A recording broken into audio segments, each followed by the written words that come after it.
Guys, welcome back to Sakudumba vlogs. Sakudumba വ്ളോഗ്സിന്റെ പുതിയൊരു വീഡിയോയിലേക്ക് എല്ലാ കൂട്ടുകാർക്കും സ്വാഗതം.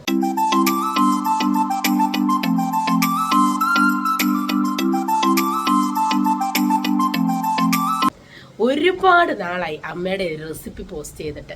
ഒരുപാട് പേര് കമൻറ്റിലൂടെയൊക്കെ ചോദിക്കുന്നുണ്ട് ഇപ്പോൾ എന്തുകൊണ്ടാണ് അമ്മ റെസിപ്പീസ് ഒന്നും പോസ്റ്റ് ചെയ്യാത്തത്. സത്യം പറഞ്ഞാൽ സമയം കിട്ടാത്തത് കൊണ്ടാണ്. ജോലി തിരക്കും, അത് കഴിഞ്ഞാൽ വന്നു കഴിയുമ്പോഴത്തേക്കിനും കുഞ്ഞാപ്പയായിട്ടുള്ള ഗുസ്തിയും എല്ലാം കൂടെ ആയി കഴിയുമ്പോഴത്തേക്കിനും വീഡിയോ ഒന്നും എടുക്കാനായിട്ടുള്ള ഒരു സാഹചര്യം ഒത്തിണങ്ങി വരുന്നുണ്ടായിരുന്നില്ല. അപ്പോൾ അതുകൊണ്ടാണ് പലപ്പോഴും റെസിപ്പി വീഡിയോസുകൾ പോസ്റ്റ് ചെയ്യാനായിട്ട് സാധിക്കാതെ വന്നത്. അപ്പോൾ ഇന്ന് അത് പരിഹരിക്കാമെന്ന് വിചാരിച്ചു. അപ്പോൾ ഇന്ന് നമ്മളിവിടെ ഉള്ളിത്തീയലാണ് ഉണ്ടാക്കുന്നത്. അപ്പോൾ ഒരുപാട് പേര് ചോദിച്ചതാണ് ഉള്ളിത്തീയൽ ഉണ്ടാക്കുന്നത് കാണിക്കാമോ എന്ന്. എന്നാൽ പിന്നെ അങ്ങനെയാകട്ടെ എന്ന് വെച്ചു. അപ്പോൾ നമുക്ക് ഉള്ളിത്തീയൽ ഉണ്ടാക്കാം. അമ്മയാണ് ഉള്ളിത്തീയൽ വയ്ക്കുന്നത്. എങ്ങനെയാണെന്ന് അമ്മയോട് ചോദിക്കാം. ഹലോ, രാവിലെ അടുക്കളയിലെ പണിക്ക് ഇറങ്ങി എല്ലാം ഒരുമാതിരി ഒതുക്കാം. എന്നാൽ നിങ്ങൾക്ക് എല്ലാവർക്കും എന്നോട് എപ്പോഴും വിളിയും എല്ലാവരും, അമ്മ ഞങ്ങൾ തീരമൊക്കെ കാണിക്കാവോ മെങ്കിൽ ഇതെല്ലാം ഇട്ടിട്ടുണ്ട്. പക്ഷെ എന്നാലും എല്ലാവർക്കും പുതിയ ആൾക്കാരായിരിക്കും കാണണം പറഞ്ഞ്. അതങ്ങനെ ഇതല്ലേ കളി. എഴുന്നേറ്റ് വന്നതേ ഞാൻ ഉള്ളിത്തീയൽ വെക്കാൻ ഒരുങ്ങി. ഉള്ളി പൊളിച്ച് അരിഞ്ഞ് ഞാൻ എന്താണെന്ന് വെച്ചാൽ പൊളിക്കുന്നതും അരിയുന്നതും ഒന്നും കാണിക്കാനുള്ള സമയമില്ല. അതിന് മുന്നേ എഴുന്നേറ്റ് വന്ന് കയ്യിൽ ഇരുന്ന് കഴിഞ്ഞു. ഇനി അവനെ കൈ വെച്ച് നമുക്ക് ചെയ്യാൻ പറ്റും. കണ്ടോ, ഇതെന്നതാണ് അവൻ ചോദിക്കുന്നത്. ഉള്ളി ഞാൻ എടുത്ത് പൊളിച്ച് വട്ടത്തിൽ ചെറുതായിട്ട് അരിഞ്ഞു വെച്ചിട്ടുണ്ട്. ഒരു 10-12 ഉള്ളി ഉണ്ടായിരുന്നു. 10 ഉള്ളിയുണ്ട്. ചെറിയ ഉള്ളിയല്ലേ, നമുക്കിത് മതി. ഇത് ഞങ്ങൾക്ക് 2 ദിവസത്തിലുള്ള കറി അതെ. അത് വെച്ചു. പിന്നെ അതിനകത്തോട്ട് തന്നെ ആ കൂടത്തിനിടാൻ വേണ്ടി ഒരു കഷ്ണം തേങ്ങായും കൊത്തി 2 പച്ചമുളകും കീറി അതും വെച്ചിട്ടുണ്ട്. അതിത് വയറ്റിന് കൊടുക്കാൻ. പിന്നെ തേങ്ങ ചിരണ്ടി ഇതേ വെച്ചേക്കുന്നു. ഇത്രയും തേങ്ങയൊന്നും വേണ്ട. ഇത്രയും തേങ്ങ വേണ്ട, കാരണം നമുക്ക് രാവിലെ അടയാണ്. അപ്പൊ അടയ്ക്കും കൂടെ ഉള്ള തേങ്ങ ചിരണ്ടി വെച്ചേക്കണേ. ഇനി ഇത് പയ്യെ എടുത്ത് ഇനി തേങ്ങ വറക്കണം. അത് കഴിഞ്ഞ് ഈ ഉള്ളി വഴറ്റിയെടുക്കണം. അതെല്ലാം ചെയ്യണം. അത് പയ്യെ ഞാൻ കാണിക്കാം. ഇവനെ കൈ പിടിച്ചെടുത്താൽ ഒന്നും നടക്കത്തില്ല. ഇത് രാവിലെ എഴുന്നേറ്റ് വന്ന് നമ്മുടെ കയ്യിരിക്കും. കേശുവിന് അങ്ങനെ ഒരു സ്വഭാവം ഉണ്ടല്ലേ. കേശുവിന് 6:30 ആവുമ്പോൾ കേശുവിന് അലാറം ഓടി 6:30 എന്നെ വരും. പിന്നെ ഈ ഇരിപ്പ് ഇരുന്നോളൂ. എന്നാന്ന് ചേച്ചി എല്ലാവരും എന്നെ എടുക്കുവാന്ന് ചേച്ചി ആരാന്ന് ചേച്ചി. അച്ഛൻ്റെ കൂടെ അവിടെ പോയി കിടന്നുറങ്ങാൻ മേലേ. അങ്ങനെയുള്ള പരിപാടിയൊന്നുമില്ല. എഴുന്നേറ്റ് വരിക, ഞങ്ങളുടെ അടുത്തോട്ട് പോരുക, അല്ലാതെ ഒന്നുള്ള പരിപാടിയൊന്നുമില്ല. സ്റ്റവ് കത്തിച്ച് ചെറിയൊരു പാൻ എടുത്ത് വെച്ചോളൂ. ഇതിനകത്ത് വറുത്താൽ മതി. നമുക്ക് ഒരുപാട് വേണ്ടല്ലോ, കുറച്ച് മതി. ഇതിലോട്ട് കുറച്ച് തേങ്ങ ഇടാം. നമ്മൾ ഉദ്ദേശിക്കുന്ന തേങ്ങ അല്ലേ, അത്ര മതി. നമുക്ക് കുറച്ച് ഉള്ളിയല്ലേ ഉള്ളൂ. ഒരുപാട് അരപ്പായി പോയി കഴിഞ്ഞാൽ അതിന് പാകത്തിനുള്ള അരപ്പ്. ഈ തേങ്ങ ഒന്ന് ഇതിനകത്ത് കിടന്ന് ഈ വെള്ളമായി മാറിയിട്ട് നമുക്ക് ഇതിലോട്ട് ശകലം വെളിച്ചെണ്ണ ഒഴിച്ച് വേണം വറക്കാനായിട്ട്. എന്നിട്ട് വേണം ഇതിനകത്ത് ബാക്കി ഇടാനായിട്ട്. ഇളക്കി ഇതിൻ്റെ വെള്ളമയം ഒന്ന് മാറി വരട്ടെ. അതിൻ്റെ വെള്ളമയമൊക്കെ ഒന്ന് വലിഞ്ഞ് നമുക്ക് ഇതിലോട്ട് ശകലം വെളിച്ചെണ്ണ ഒഴിച്ച് വേണം വറക്കാനായിട്ട്.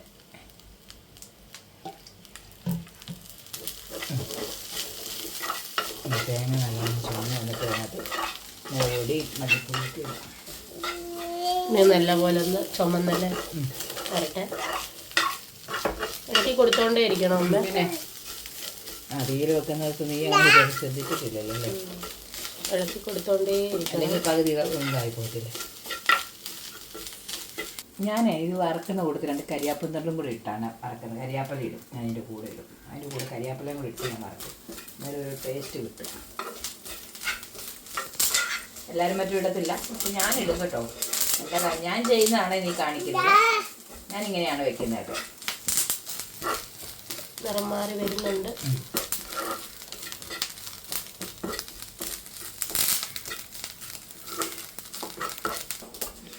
അങ്ങനെ ഇത് ചുമന്ന് നല്ലോണം ചുമന്ന് നല്ല പരുവമായിട്ടുണ്ട്. ഇതിനകത്തോട്ട് ബാക്കി പൊടികളും കൂടെ ഇട്ട് വേണം നമുക്ക് എടുക്കാനായിട്ട്. അങ്ങനെ നമ്മുടെ തേങ്ങ നല്ലവണ്ണം മൂത്തിട്ടുണ്ട്. ഇനി നമുക്കിതിനകത്തോട്ട് ബാക്കി പൊടികളിടാം. ഒരു 2 സ്പൂൺ, നമ്മുടെ ഈ സ്പൂണാണ് കേട്ടോ. ഇതിന് എരിവുള്ള മുളക് പൊടിയെ 2 സ്പൂണ്, ഒരു 2 സ്പൂൺ മല്ലിപ്പൊടി രണ്ടും ഇട്ടൊന്ന് ഇളക്കി കൊടുത്തിട്ട് ഒരു കാശ്മീരി മുളക് പൊടിയും കൂടി ഇടണം. എന്നിട്ട് അതിനകത്തോട്ട് ഒരു കളറും കൂടെ കിട്ടും.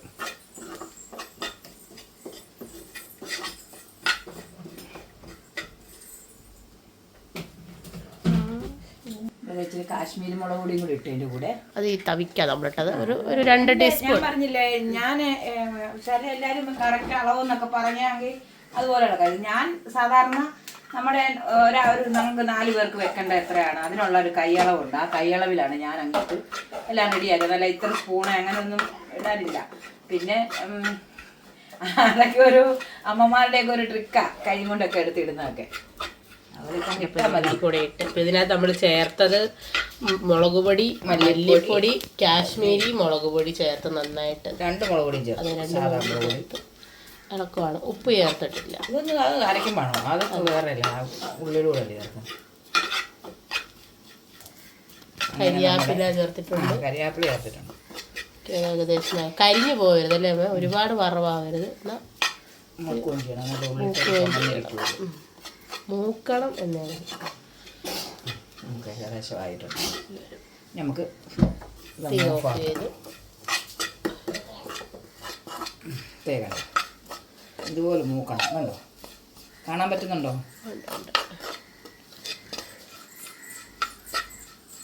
ഇനി ഇതങ്ങോട്ട് മാറ്റി വെച്ചിട്ട് നമുക്ക് ബാക്കി പരിപാടി.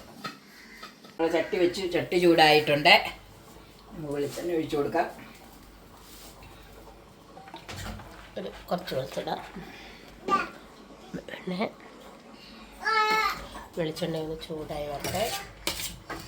ഞാൻ അതിനോട്ട് തന്നെയാണ് കടുക് തന്നെ പൊട്ടിച്ചിട്ടിട്ട് എന്നിട്ടാണ് ഉള്ളി ഞാനങ്ങ് വഴറ്റുന്നത്. പിന്നെ ഒരു കടുക് പൊട്ടിയിട്ടൊന്നുമില്ല. കടുക് ഇട്ടാൽ വെളിച്ചെണ്ണ എത്ര ഒഴിക്കുന്നതല്ലേ.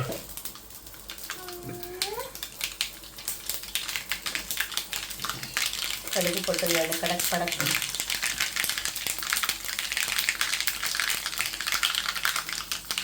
അതിലോട്ട് നമ്മൾ അരിഞ്ഞു വെച്ചാൽ തേങ്ങാക്കൊത്തും പച്ചമുളകും കൂടെ ഇട്ടാലും ശകലം തേങ്ങാക്കൊത്തേ ഉള്ളൂ. അത് ഒരു നല്ല അത് ഉള്ളി തീയലിനകത്ത് അതൊന്ന് ചെറുതായിട്ട് കടിക്കുന്നുണ്ട്. അതിന് നമുക്കൊന്ന് തേങ്ങ വേണ്ട. തേങ്ങായും ചെറുതായിട്ട് മൂക്കണം. കഴിയുമ്പോൾ ഉള്ളി കൂടെ വെക്കുക. അതെ, ചെറിയ ബ്രൗൺ കളറാകാൻ കൊണ്ടുവരുന്നുണ്ട്. എന്നിട്ട് അങ്ങ് മൂത്ത് പോകില്ല. അല്ല, ചെറുതായിട്ടൊന്ന് നിറം മാറിയെന്ന് അടി വരട്ടെ കാണിക്കും. കേട്ടോ, അങ്ങനെ ആ തേങ്ങായുള്ള ഒന്ന് ചുമന്ന് നമുക്ക് ഞാനോട്ടി ഉള്ളി ഇടും. കേശു ചുമക്കുന്നത് കേട്ട് ആരും പേടിക്കണ്ട. കേശു വെള്ളത്തിൽ കാണിക്കുന്നതാണ്. അവനെ വീഡിയോയിൽ കാണിക്കാൻ വേണ്ടിയാണ് അവൻ ഈ വെള്ളത്തിലെല്ലാം കാണിക്കുന്നത്. ഇച്ചിരി കരിയാപ്പിലയും കൂടെ ആ കൂടെ തന്നെ ഇട്ട് കൊടുക്കാം.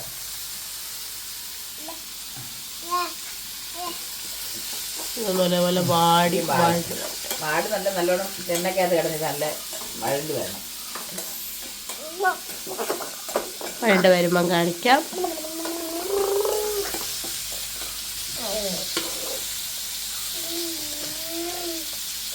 ഉള്ളി ഇവിടെ കിടന്ന് വാടട്ടെ. അപ്പോഴത്തേക്കും നമുക്ക് അരപ്പ് തയ്യാറാക്കാം. ഇപ്പം മിക്സിയുടെ ജാറിലോട്ട് ഇട്ട് അരച്ചെടുക്കാം. നമ്മൾ നേരത്തെ വറുത്ത് വെച്ചിരുന്ന തേങ്ങ, മല്ലിപ്പൊടി, മുളക് പൊടി, കരിയാപ്പില ഇതാണ് ചെറിയ ജാറിലോട്ട് മാറ്റിയിട്ട് അരയ്ക്കാൻ പോവാണ്. ഞാൻ വെള്ളം ഒന്നും ഒഴിച്ചിട്ടില്ല. വെള്ളം ഒന്നും ചേർക്കാതെ അരച്ചെടുക്കുന്നതാണ് അതിൻ്റെ ടേസ്റ്റ്. നമ്മൾ അരകല്ലിൽ വെച്ച് അരയ്ക്കുന്ന ഒന്നും കൂടെ നല്ലത്. ഞങ്ങളുടെ അരകല്ലിൻ്റെ അവിടെ എല്ലാം ഇങ്ങനെ പൊട്ടി താഴോട്ടിരിക്കാറായതുകൊണ്ട് അവിടെ നിന്ന് അരയ്ക്കാൻ പറ്റത്തില്ല. അതുകൊണ്ടാണ് ഇപ്പോൾ മിക്സിയിലോട്ട് അരച്ചെടുക്കുന്നത്. അത് നമ്മളത് നല്ലവണ്ണം ചെയ്ത് കൊണ്ടോ അരച്ചെടുത്ത് കൊണ്ടോ നല്ല ഇതായിട്ടിരിക്കും. വെള്ളം ഒന്നും ചേർത്ത് ശകലം അഥവാ ചില തേങ്ങ വെച്ചിട്ട് മൂത്ത തേങ്ങ, അതായത് ചില തേങ്ങ ഉണ്ട് അത് എണ്ണമയം കുറവായിരിക്കും. അന്നേരം വേണമെങ്കിൽ ഒരു ശകലം വെള്ളം ഒഴിച്ചു അരയ്ക്കാനായിട്ട്, അല്ലെങ്കിൽ പൊടിയായിട്ട് കിടക്കും. ഇത് കൊണ്ടോ നമ്മൾ അരച്ചെടുത്ത് ഒന്ന് അരയ്ക്കുമ്പോൾ അറിയാൻ പറ്റും. നല്ല കൊഴുത്ത് അരച്ചെടുത്തേക്ക് അതിലുണ്ടാണ് കണ്ടോ. ഇനി നമുക്ക് അതിനകത്ത് ചേർക്കാൻ വേണ്ടി എടുക്കണം. നല്ല കളർ വന്നാണ്ട് ഉള്ളിയുടെ. ഇനി നമുക്ക് അതിനകത്തോട്ട് പുളി പിഴിഞ്ഞ് ഒഴിക്കണം. വാളംപുളി പിഴിഞ്ഞ് അങ്ങോട്ട് ഒഴിക്കുകയാണ്.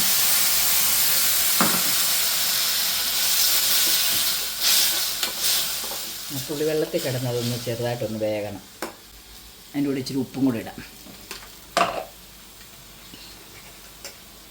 ആവശ്യത്തിനുള്ള ഉപ്പും കൂടെ അങ്ങോട്ട് ഇട്ടു.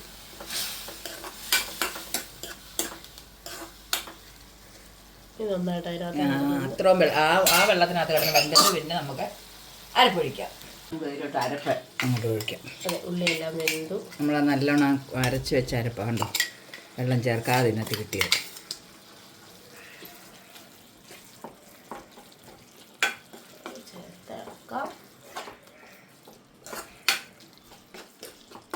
ഇതിലോട്ട് ആവശ്യത്തിനുള്ള കുറച്ച് വെള്ളവും കൂടി ഒഴിച്ച് കൊടുക്കാം. ഞാൻ ഇച്ചിരി ചൂടുവെള്ളം എപ്പോഴും ഒഴിക്കുന്നത്. ഞാനിവിടെ വെള്ളം ചൂടാക്കി വെച്ചേക്കുന്നത്. പച്ചച്ചോപ്പയും പച്ചമണമൊന്നും കാണത്തില്ല.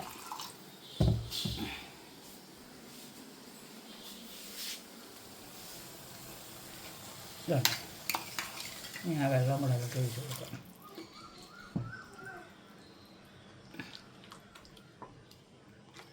ഈ സന്ദർഭത്തിൽ ഉപ്പുണ്ടോ എന്നൊക്കെ നോക്കാം. ഞങ്ങൾക്ക് ആകുമ്പോൾ ഇത്ര തീയലിൻ്റെ ആവശ്യമുള്ളൂ. 2 ദിവസത്തേന് കാണും ഈ തീയൽ. ഇവിടെ കുറച്ച് മതി കറിയൊക്കെ. ഇപ്പം കുറച്ച് ദിവസമായിട്ട് മീൻ മേടിക്കാത്തതുകൊണ്ട് പിന്നെ മീൻകാരില്ല. അത് തന്നെ മീനൊന്നും ഒരു രുചിയില്ല മക്കളെ. കറി വെച്ചാൽ ഒരു ടേസ്റ്റ് ഇല്ല മീനൊന്നും. അതിന് നല്ലൊരു ഉണക്കമീനാണെങ്കിൽ കുഴപ്പമില്ല. ഇന്നലെ അതാ മുട്ട ഉണ്ടാക്കിയത്. ഇന്ന് വല്ല ഉണക്കമീനും മേടിച്ചുണ്ടാക്കാമെന്ന് വിചാരിക്കുന്നു. ഉപ്പുണ്ടോ?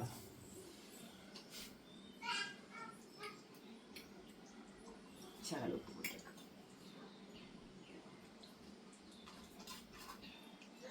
വെള്ളം ഒഴിക്കാൻ വേണമെങ്കിൽ ശകലം കുറുപ്പുണ്ട്. നിങ്ങൾക്ക് ഒത്തിരി നീട്ടി വേണമെങ്കിൽ ഏറെ വെള്ളം ഒഴിക്കാം. കുറുകിയാണ് വേണമെങ്കിൽ അങ്ങനെ ചെയ്യാം. ഇത്ര ഇങ്ങനെ എടുക്കുന്നുണ്ടോ? ഇങ്ങനത്തെ രീതിയിൽ എടുക്കുള്ളൂ. ഒരുപാട് കുറുകിയല്ല, ഒത്തിരി നീട്ടിയല്ല. ഈ രീതിയിലെടുക്കും. ഇത്ര മതി ഞങ്ങൾക്ക്. എല്ലാം ഉണ്ട്. ഉപ്പും പുളിയും എരിവും എല്ലാം ഉണ്ട്. ഇങ്ങനെയാണ് ഞാൻ തീയൽ വെക്കുന്നത്. ഇത് തളിക്കണോ മേനി? വേണ്ട, നമ്മൾ വെളിച്ചെണ്ണ ഒഴിച്ചല്ലേ. അതായത് നമ്മൾ തേങ്ങയ്ക്കകത്ത് വെളിച്ചെണ്ണ ഒഴിച്ചു. ഇതെടുക്കാൻ നേരത്തെ വെളിച്ചെണ്ണയും കടുവും എല്ലാം അതിനകത്ത് ഇട്ട് പിന്നെ ഒരു വെളിച്ചെണ്ണ കൂടെ ഒഴിച്ച് കഴിയുമ്പോൾ ഒരുപാട് വെളിച്ചെണ്ണയായി. അതല്ല, തിളക്കണം. വേണ്ട, അതായത് കണ്ടോ തിളയ്ക്കാൻ ചിക്കൻ വന്നാൽ മതി ഞുരിയായിട്ട്. നമ്മൾ ചൂടുവെള്ളമല്ലേ ഒഴിച്ചേ. സമയം പച്ചവെള്ളം ഒഴിക്കുന്നവരാണെങ്കിൽ അതിനകത്ത് കിടന്ന് തിളയ്ക്കണം. ഇത് ശകലം നേരം ഇവിടെ ഒന്ന് ഇരുന്നാൽ മതി. നൊര പൊട്ടിയാ മതി. നമ്മൾ നൊര പൊട്ടിയാന്ന് പറഞ്ഞ് മനസ്സിലാവുന്ന അറിയില്ല. ചെറിയ രീതിയിൽ കൊബള വരുന്നത്. അവിടെ വിളി തുടങ്ങി. കേശുക്കുട്ടിയെ ഞാൻ അച്ഛൻ്റെ അടുത്ത് ഏൽപ്പിച്ചിട്ടാണ് വന്നത്. അപ്പം നമ്മുടെ തീയൽ ഇപ്പം ഓൾമോസ്റ്റ് ഏകദേശം റെഡിയാകാൻ തുടങ്ങിയിട്ടുണ്ട്. അപ്പം നമുക്ക് നോക്കാം. അങ്ങനെ നമ്മുടെ തീയലെല്ലാം റെഡിയായി. ഞാൻ തീയൽ വേറൊരു പാത്രത്തിലോട്ട് പകർത്തി വെച്ചു. നോക്കി, നമുക്കിത് എത്ര തീയൽ മതി. അല്ല, സൂപ്പറായിട്ട് തീയൽ ഉണ്ടാക്കി വെച്ചേക്കുന്നുണ്ടോ? ഇതാണ് നമ്മൾ തീയൽ ഉണ്ടാക്കി വെച്ചിട്ടുണ്ട്. ഇതേണ്ടത് വലിയ ചാറുമില്ല. ഇതുണ്ടോ? ഇത്ര ഉള്ളു. തീരെ കുറുകയും പാടില്ല. ഇതെല്ലാവരും വെച്ച് നോക്കണം. എന്നിട്ട് എല്ലാവരും അഭിപ്രായം പറയണം.